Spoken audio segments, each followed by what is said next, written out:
आप सुन रहे हैं सुबह संदेश मॉर्निंग वॉइस। आप प्रभु का दास जोशिया प्रकामा से वजन से बांटा जाएगा। तू ही है जो मुझको बुलाता, देता है जीवन जल। तेरी शक्ति पाऊं सदा और योजना है सफल। तू ही है जो मुझको बुलाता, देता है जीवन जल।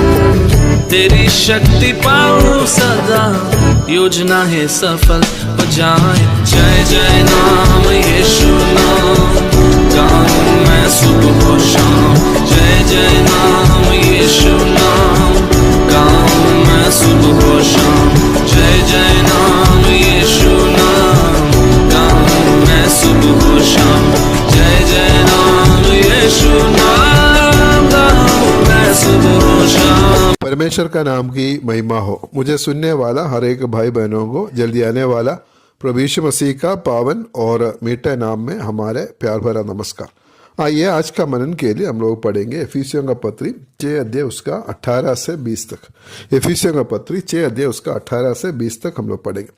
हर समय और हर प्रकार से आत्मा में प्रार्थना और विनती करते रहो और इसीलिए जागते रहो कि सब पवित्र लोगों के लिए लगातार विनती किया करो और मेरे लिए भी, कि मुझे बोलने के समय ऐसा प्रबल वचन दिया जाए कि मैं साहस के साथ सुसमाचार का भेद बता सकूं, जिसके लिए मैं जंजीर से जकड़ा हुआ राजदूत हूँ, और ये भी कि मैं उसके विषय में जैसा मुझे चाहिए साहस से बोलूं। पिछले दिनों में हम लोग इफिसियों का पत्री 6 अध्याय उसका 10 पद से हम लोग मनन कर रहे थे और इधर उधर हम लोग देख रहे थे कि एक विश्वासी एक आत्मिक युद्ध के मैदान में है और इसलिए हम लोग प्रभु की शक्ति में, उसके प्रभाव में हम लोग बलवंत बनना है। और हमारा ये मल्लयुद्ध जो है वो कोई मनुष्य से नहीं है, शैतान से और उसका सारी सेना के साथ में है। इसलिए परमेश्वर की शक्ति के प्रभाव में हमें बलवंत होकर इस लड़ाई को करने हैं और इस लड़ाई को हम लोग जीतने हैं। और हम लोग देख रहे थे कि दूसरे बात है कि हम लोग इस लड़ाई में परमेश्वर के सारे हथियार बांध लेना। इस लड़ाई में जितना हथियार हमें चाहिए वे सब परमेश्वर हमें दिया हुआ है और इसलिए वो हथियार के साथ में हम लोग इस लड़ाई में हम लोग आगे बढ़ना है। और हम उन हथियारों के बारे में हम लोग देख रहे थे और उधर 6 हथियारों के बारे में हम लोग देख सकता है और उसमें जो सब मिलाकर 7 हथियार है, लेकिन 6 हथियारों के बारे में हम लोग पिछले दिनों में हम लोग मनन किया। पहला जो हथियार है हमारा बेल्ट है, कमर बांधने के लिए सत्य। उसके बाद धार्मिकता का जिलम। तीसरा हथियार जो है मेल की सुसमाचार की तैयारी का जूता। चौथा हथियार है विश्वास की ढाल। उसके बाद में 5वां जो हथियार है उद्धार की टोप और 6वां हथियार है आत्मा का तलवार जो परमेश्वर का वजन है। एक रोमी सैनिक को ये 6 हथियार दिया हुआ है लड़ाई करने के लिए, लेकिन हम विश्वासियों के इस आत्मिक लड़ाई के लिए और एक हथियार हमें दिया हुआ है और वो जो हथियार है ये बाकी 6 हथियारों से भी बढ़कर सबसे मुख्य जो हथियार है। अगर ये हथियार अगर इस्तेमाल नहीं करेगा, बाकी पूरा हथियार इस्तेमाल करने से भी हम लोग इस लड़ाई में जीत नहीं सकते हैं। और हमें विशेष रीति से दिया हुआ जो 7वां जो हथियार है वो है प्रार्थना। 18 पद में हम लोग पढ़ते हर समय और हर प्रकार से आत्मा में प्रार्थना और विनती करते रहो। इस लड़ाई हम प्रार्थना के साथ में ही हम लोग जीत सकते हैं। प्रार्थना कब करना है? हर समय करना है, हर प्रकार की प्रार्थना और हमेशा जागते रहकर जो प्रार्थना करना है और लगातार विनती करते रहना है। प्रार्थना सिर्फ हमारे लिए अपने लिए नहीं है, हम लोग इधर देख सकता है सब पवित्र लोगों के लिए लगातार विनती किया करो। मरकुस सुसमाचार 14 अध्याय उसका 34 से लेकर 38 तक हम लोग पढ़ने से वहां प्रभु यीशु मसीह की गेत्सेमने की प्रार्थना हम लोग देख सकता है। और चेलों के साथ में प्रभु यीशु मसीह उधर गया और उधर हम लोग देखता है प्रभु यीशु मसीह उनसे कहता है 34 में, मेरा मन बहुत उदास है यहाँ तक कि मैं मरने पर हूँ, तुम यहाँ ठहरो और जागते रहो।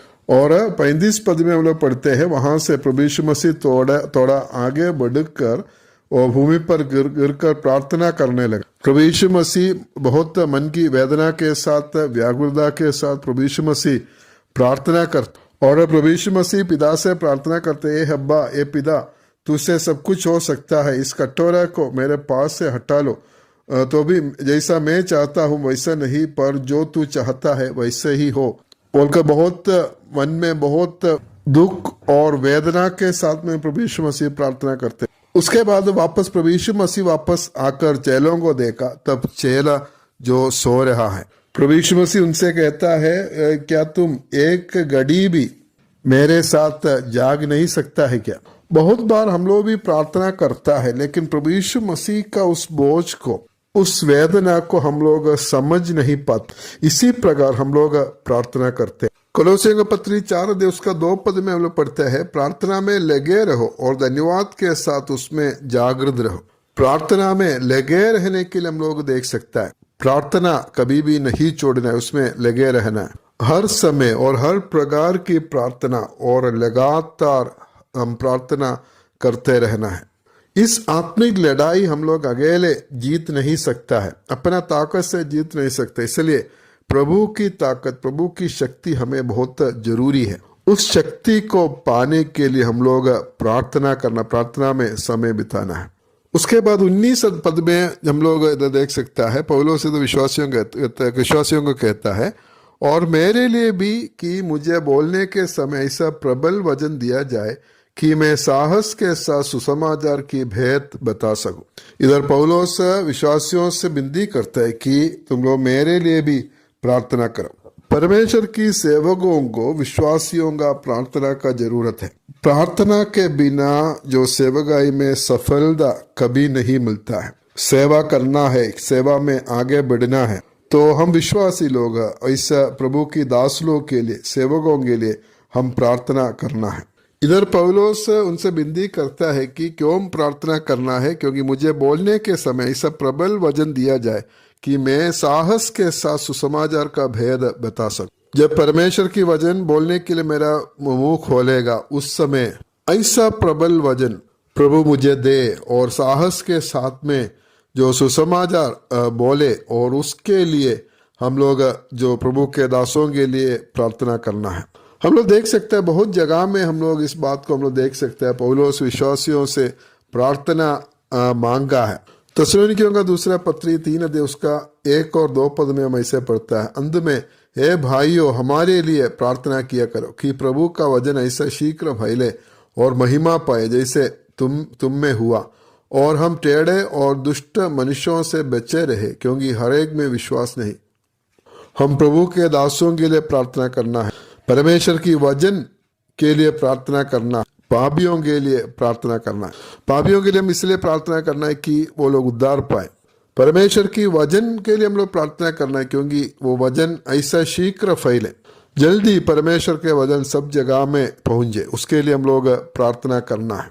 और प्रभु के दासों के लिए हम लोग प्रार्थना करना है, सही वचन बोलने के लिए हम लोग प्रार्थना करना है। और इधर थिस्सलुनीकियों का पत्री में हम लोग पढ़ता है, क्यों हम प्रभु के दासों के लिए प्रार्थना करना है, क्योंकि वे टेढ़े और दुष्ट मनुष्यों से बचे रहे।